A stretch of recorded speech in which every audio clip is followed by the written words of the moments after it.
for several months. It was a helicopter operation which was unleashed on a terrorist target area.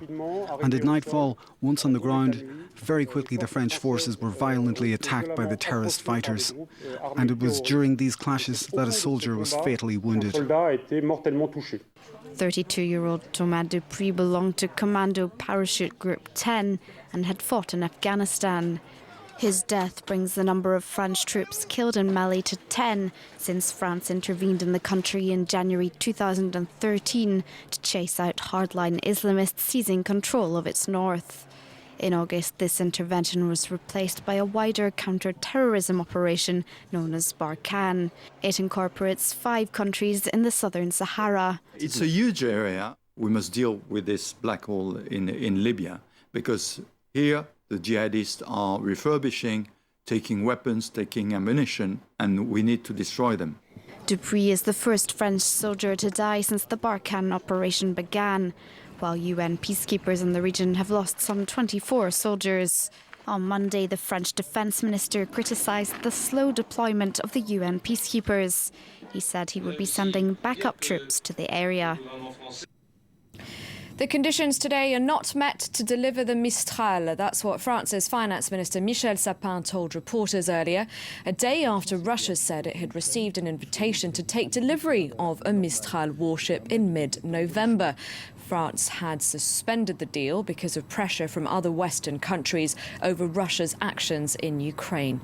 With more, here's Oliver Farry. On the 5th of September last at the NATO summit in Wales, François Hollande said that the Mistral helicopter carriers would be delivered to Russia on 2 conditions. The first condition is that there is an immediate ceasefire, an immediate one. The second condition is that there is a political settlement advance that we can be sure will lead to an end to the crisis in Ukraine. Now, France says that it isn't the time to go ahead with the delivery. France, along with its Western allies, suspects Russia of being largely responsible for the instability in Ukraine, so it's holding off. The conditions are not right. And what are the conditions? In Ukraine, we are in a situation that is heading back to normal and may allow things to ease off, which will make Russia play a positive role.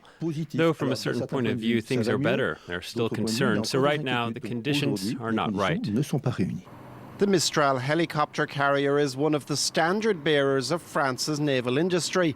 It is made in the Atlantic port of Saint-Nazaire in a shipyard employing 1,000 people. Moscow ordered 2 Mistrals from France at a cost of €1.2 billion. The first is ready, but it remains in port with 400 Russian sailors on board who have been training and operating it since the 30th of June. A reminder now of our top stories here on France 24. Burkina Faso scraps a vote on extending presidential term limits amid widespread violence. Protesters storming parliament and setting the headquarters of the ruling party alight.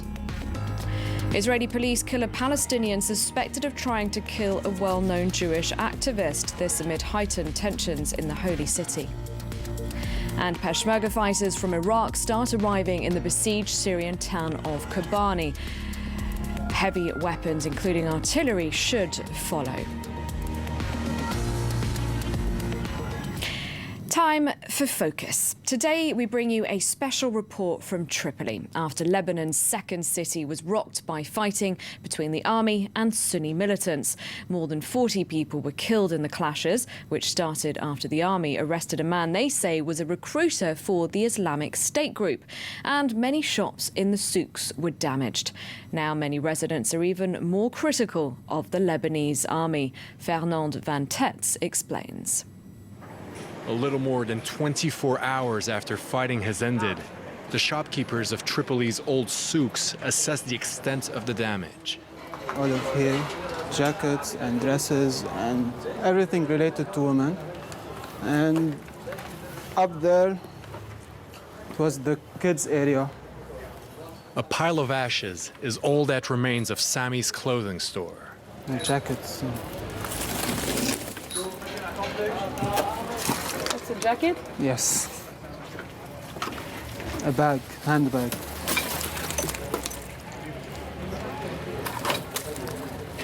Like 15 other shopkeepers, Sami lost everything. I'm angry with the terrorism in our country and of the picture that they put to our city. This is the first time that clashes between the army and Islamist factions have extended into the old city of Tripoli, the economic, historical, and cultural heart of the city.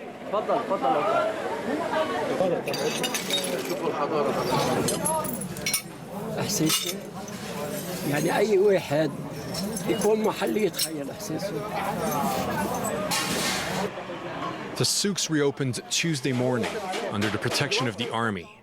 Hassan al-Husami is the president of the Merchants Association of Tripoli. Most of all, he fears that people will confuse ordinary residents with Islamist fighters. This latest round of clashes has highlighted the fact that the people of Tripoli stand with the army and the government, and that we do not support terrorists here. The Islamic State organization, al-Nusra, we want none of that. They didn't even last 15 hours in the old town because they were not supported by the population. For the past 5 days, all everybody has talked about are the Islamic State organization and the al-Nusra Front. But here, rather than religious fundamentalism, people point to the social and economic problems of the city, which they feel is the main cause of the violence. Over half of Tripoli's population survive on less than $4 a day. Just 1 kilometer away from the souk, the atmosphere is tense as the residents of the Bab el-Tabane neighborhood bury their dead. This Sunni neighborhood is the poorest in the city. Here, nearly 80% of the population live below the poverty line. It's a neighborhood that has provided young fighters for the ranks of the Syrian rebellion since the start of the war. But Bab el-Tabane has slipped into ever greater extremism as the conflict in the neighboring country drags on. Before we fought against the Alawites in Jabal Mohsen, we knew the streets, the firing positions. Now we are fighting against the army. They shoot at us from everywhere. They are well equipped. We just have machine guns and Kalashnikovs, but we have God on our side. The Lebanese army is increasingly seen here as an oppressive force targeting Sunnis.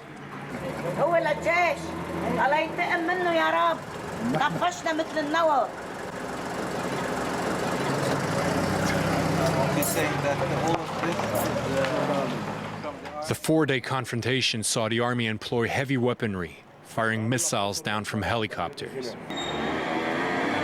This inhabitant supports jihadist groups, but he says they're not present in Tripoli. Here, we are not Jabhat al-Nusra, we are not Daesh.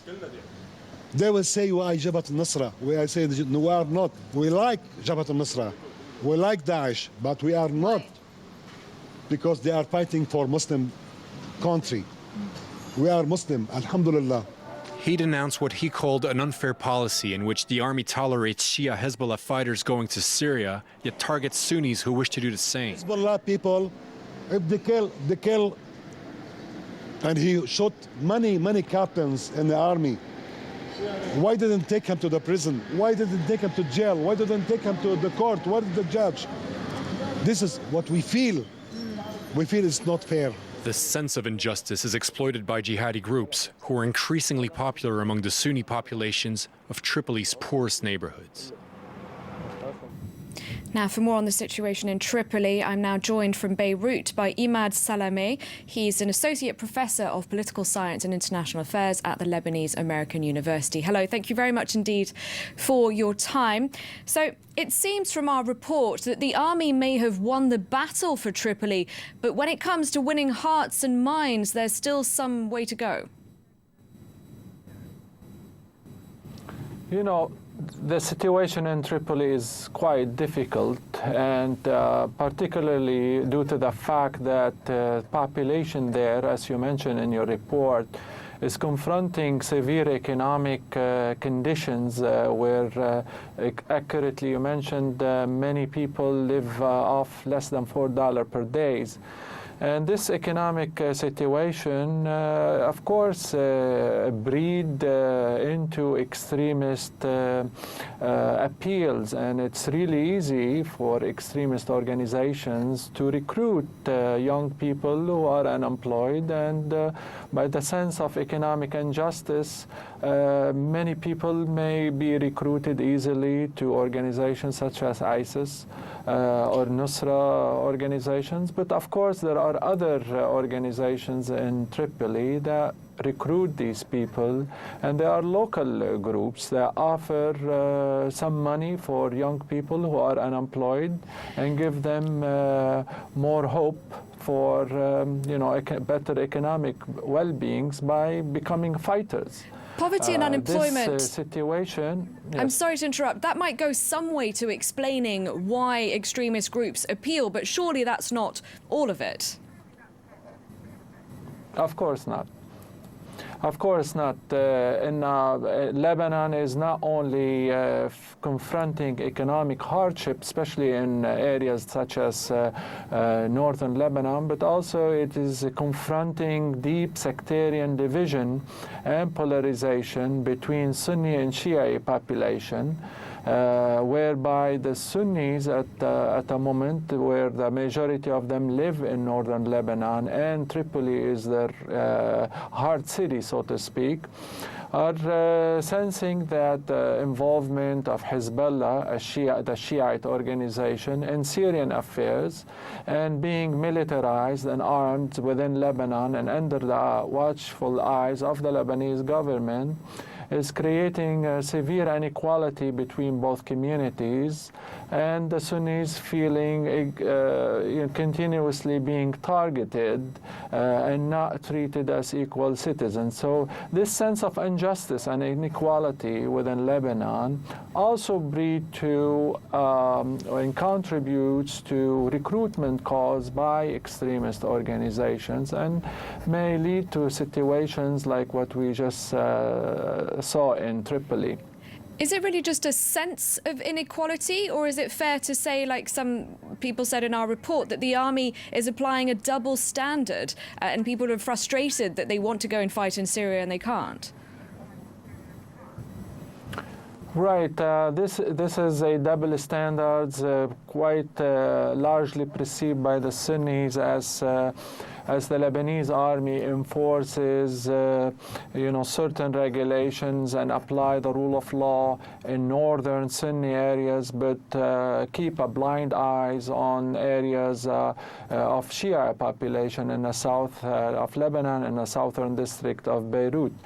But, this is not the entire story, because even the Sunni leadership is kind of concerned about the growth of Sunni extremist radical groups within areas such as Tripoli, fearing that such extremist groups may ultimately drive the city into a situation of instability and to even intra-Sunni struggle for controls of streets and areas of dominance. So it is a combination of fears. From one hand, there is a concern that these extremist organizations are growing in power in northern areas, but also there are a concern that the growth of these extremists may drive even Sunnis to fight Sunnis. So it is a combination of factors that must be read in a development whereby the army had a tacit support of all groups, including Sunni groups, moderate Sunni groups, to carry on a campaign it had implemented in the north. Now, the clashes in Tripoli were the second time in just 3 months that Islamist militants attempted to gain a foothold in Lebanon. How many more attempts is the army equipped to resist, do you think? You know, the army is strong, but is not strong enough, militarily speaking, and it can engage in battles and win them against the small bands of armed extremists, and eventually will be able to win these fights. However, the army is composed of many confessional groups, so it is made of Sunnis, made out of Shia, made out of Christian soldiers, and therefore it requires a significant level of consensus over the actions it can.